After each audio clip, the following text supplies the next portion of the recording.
Picture this. It's Saturday morning, right? You're finally relaxing, maybe pouring that first cup of coffee, and your phone buzzes. Oh, always when you're just getting comfortable. Exactly.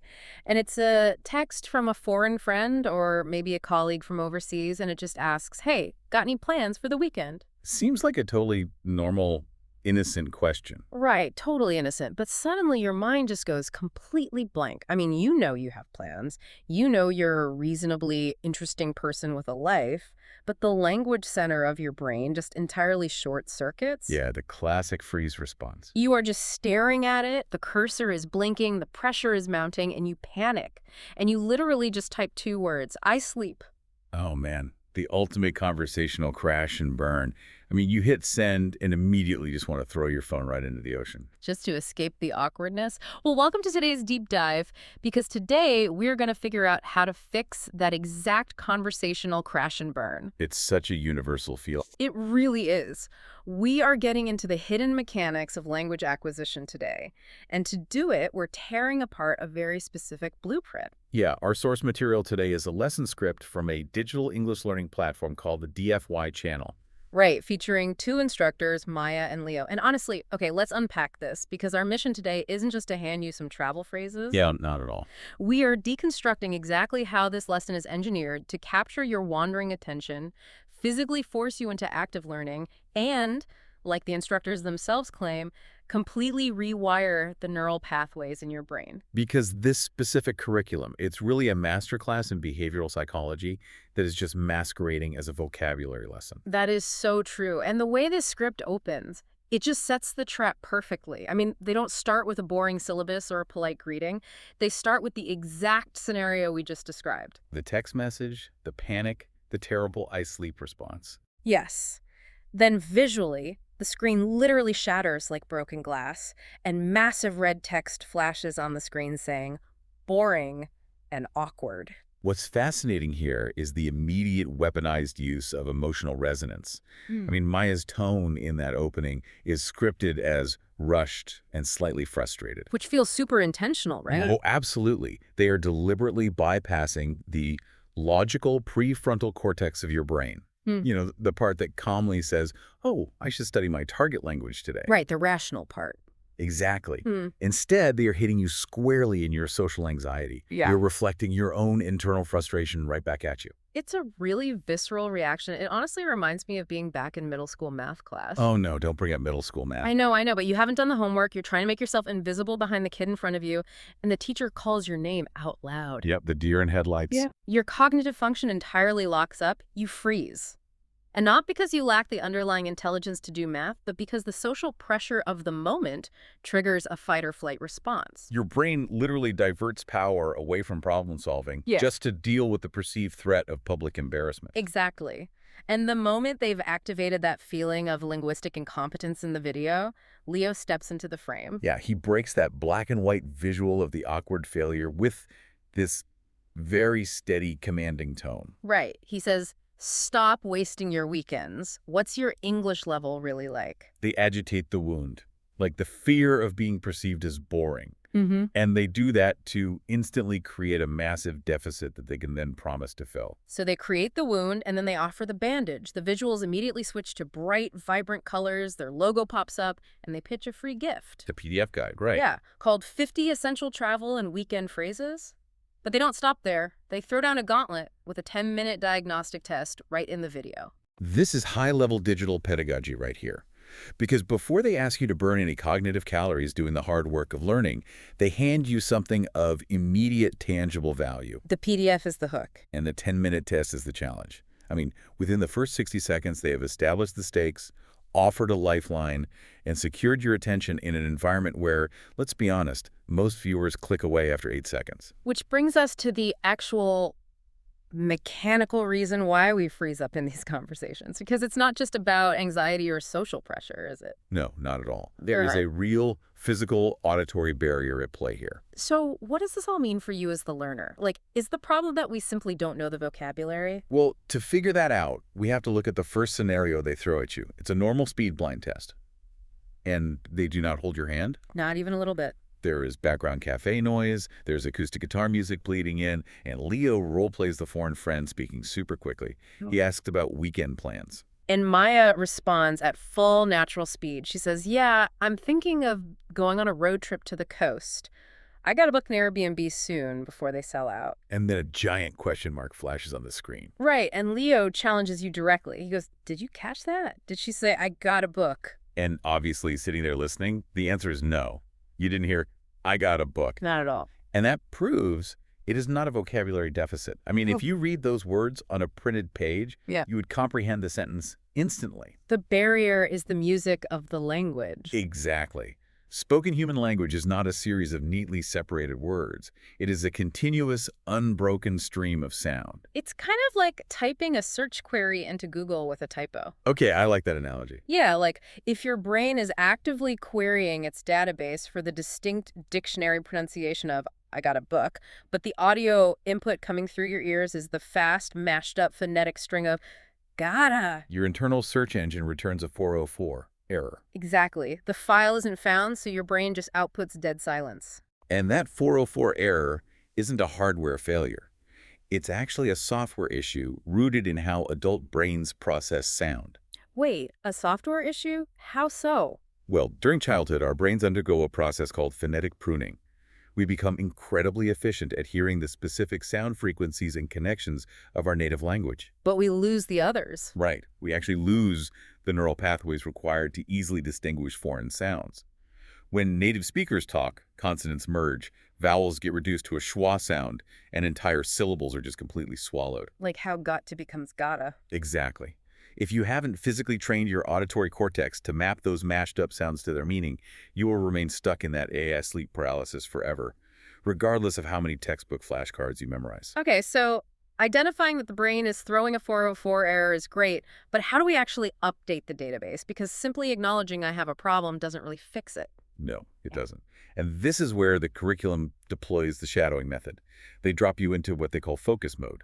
And the visual shift in the video is drastic. It really is. All the bright colors, the cafe noises, the acoustic guitar, all of it just vanishes.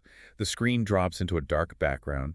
Large, high-contrast subtitles appear, and each word is highlighted sequentially, exactly as it is spoken. Maya slows her speech way down. She says, I'm thinking of going on a road trip.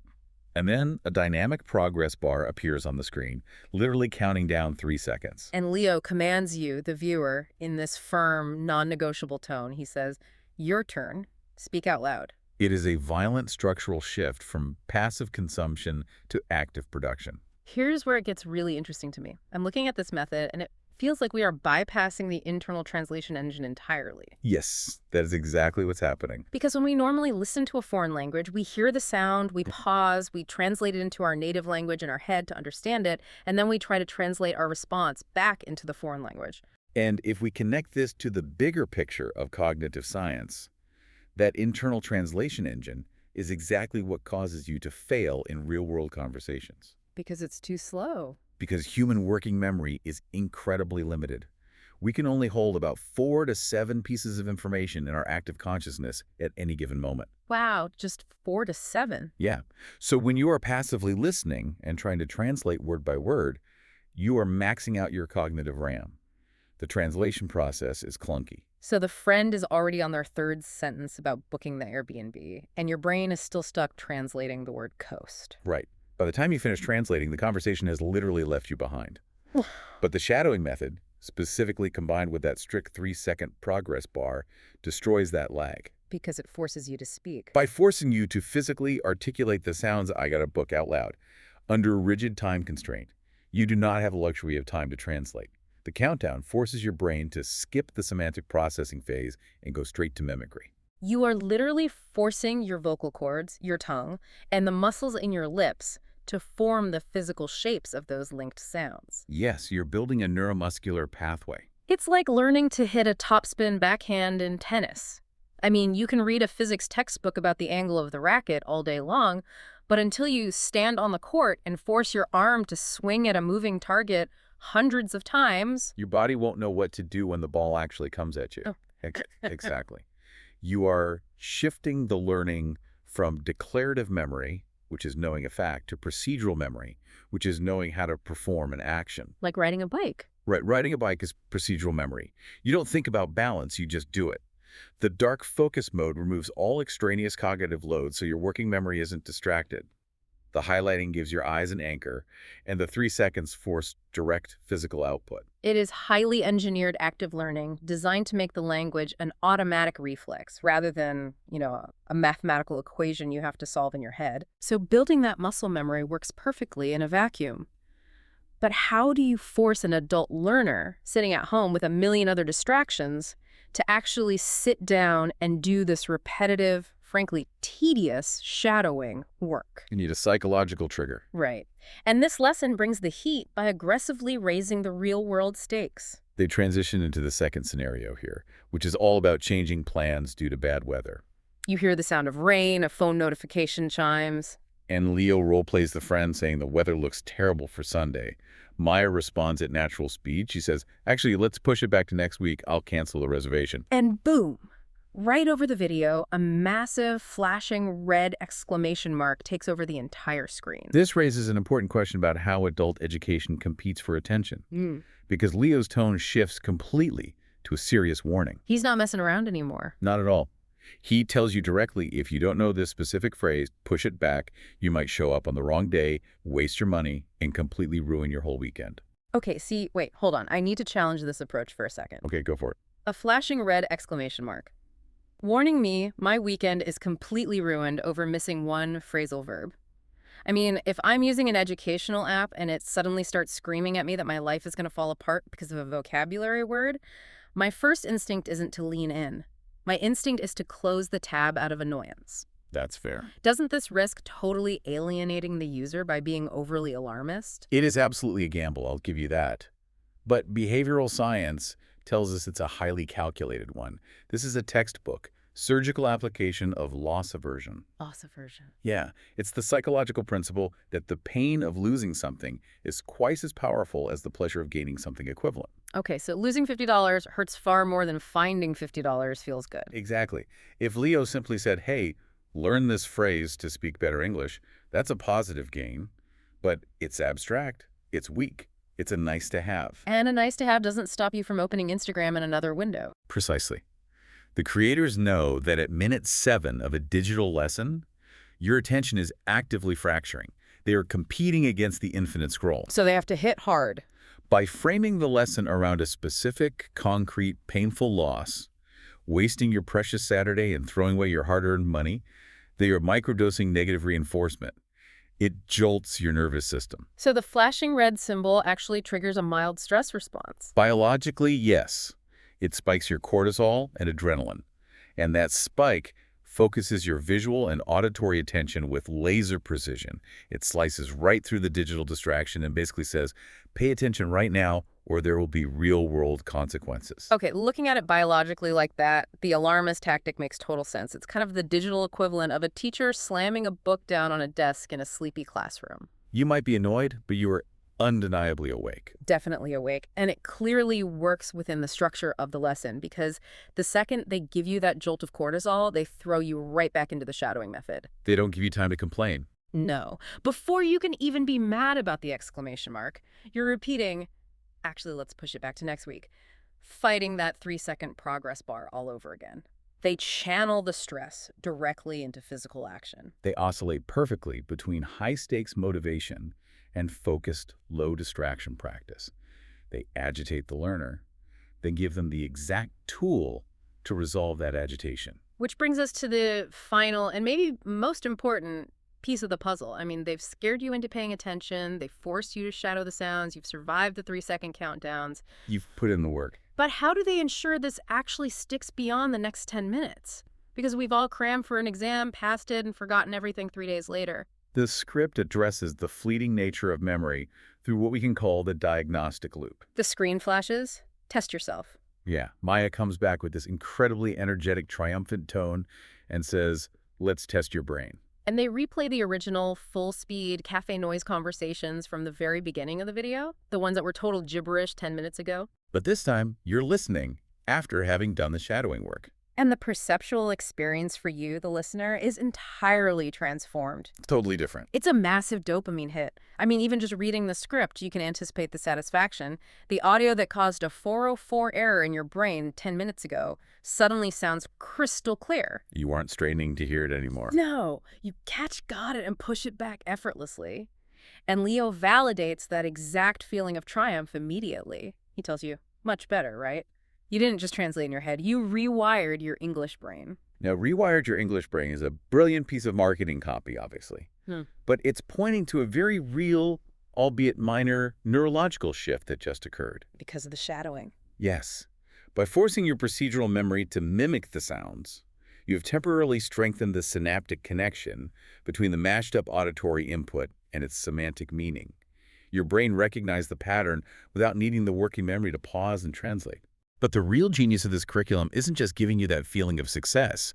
It's how they leverage that instant gratification. They use that dopamine hit as a trap. Or, well, rather a bridge. Maya immediately steps in and drops a heavy dose of reality. She abandons the high-energy validation and adopts a very serious, inspiring tone. She tells you the absolute truth. Which is? She says, watching this once won't make you fluent. You need consistency. Ouch. But true, because neuroplasticity doesn't happen in 10 minutes. The neural pathway you just built is fragile. If you don't use it again, your brain will prune it right back away by tomorrow morning. Which is why the instant gratification of that final test is so crucial. That amazing feeling of suddenly understanding the fast audio provides the exact motivational fuel you need to accept the massive request they make next. A grueling 30-day consistency challenge. Exactly. Leo looks at the camera and challenges you to save the video, come back tomorrow, and shadow the exact same lesson again for 30 consecutive days. If we look at the mechanics of habit building, this is just flawlessly executed. I mean, to build a habit, you need a cue, a routine, and a reward. And they provide all three. They provide the cue, the desperate desire to not be the person who texts "I sleep." Right. They provide the routine, the highly structured 3-second shadowing method, and they provide the immediate tangible reward, the successful final diagnostic test that floods your brain with dopamine. And once that neurological loop is established, you are infinitely more likely to commit to the long-term, unglamorous habit of daily practice. They understand that true neural rewiring requires relentless repetition over time. There's no shortcut. It's incredible how much behavioral strategy is packed into a simple digital script. We started out looking at a text message that makes you cringe, and we've ended up uncovering a literal masterclass in cognitive science, stress-induced focus, and linguistic training. The creators of the DFY channel deeply understand that effective adult education isn't about presenting a list of facts. It's about aggressively managing the learner's psychology, hacking their attention span, and physically training their faculties. So as we wrap up this deep dive, I want to bring this directly back to you, the listener. We've seen how effective learning is never a passive activity. You cannot absorb complex skills just by being in the room. No, it requires breaking down the mechanics, like those linked phonetic sounds. Combined with active physical practice under a strict time constraint. And it requires a healthy dose of behavioral psychology, like loss aversion, to keep your brain from wandering off to the easiest distraction. Because the distractions are everywhere. Exactly. So whether you are trying to learn a new language, prepping for a massive high-stakes presentation at work, or studying a completely new technical field to stay sharp, passive reading is never going to be enough. You can't just highlight a textbook or nod along to a YouTube video. You need to actively shadow the material. You need to put yourself in focus mode, set a brutal timer, and force yourself to speak the concepts out loud until they become a physical reflex. You have to bypass the slow translation engine in your head and build the neuromuscular pathway. You must move the knowledge from the abstract comfort of your semantic memory into the high-pressure reality of your procedural memory. So I want to leave you with a final thought to mull over today. Yeah, think about this. If 30 days of out-loud repetition and strict 3-second countdowns can literally and physically train the adult brain to automatically process a foreign language, What other mental barriers in your life are just waiting to be dismantled by this exact method? That's a great question. What other awkward moments, whether it's freezing during public speaking, struggling to answer tough questions in a boardroom, or just navigating a difficult personal conversation, could be completely eliminated by a few minutes of active, out loud practice every day? Because the next time someone asks you what your plans are or puts you on the spot in a meeting, you don't have to freeze. You don't have to let your cognitive RAM overload. You don't have to type, I sleep. You just have to be willing to put in the reps.